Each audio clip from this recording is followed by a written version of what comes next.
মানুষের জীবন একটি মুসাফিরের জীবন। জন্ম হয়েছিল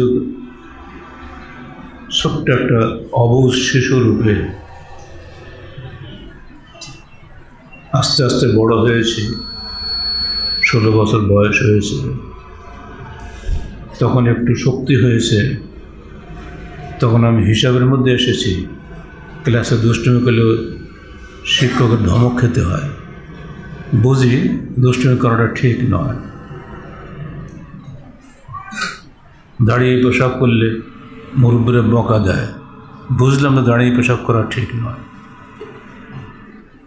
উলঙ্গ হয়ে চললে বাপ মা দূর এসে কাপড় পরিয়ে দেয়, বুঝলাম উলঙ্গ হওয়াটা ঠিক নয়, কাপড় পরতে হয়। ছোটোবেলায় কিন্তু এগুলো খুব ভালো ছিল, কিন্তু এখন বড় হচ্ছে ততই একটা বাধা নিষেধ আসছে, আর ততই মানুষের মধ্যে একটা শিক্ষা হচ্ছে।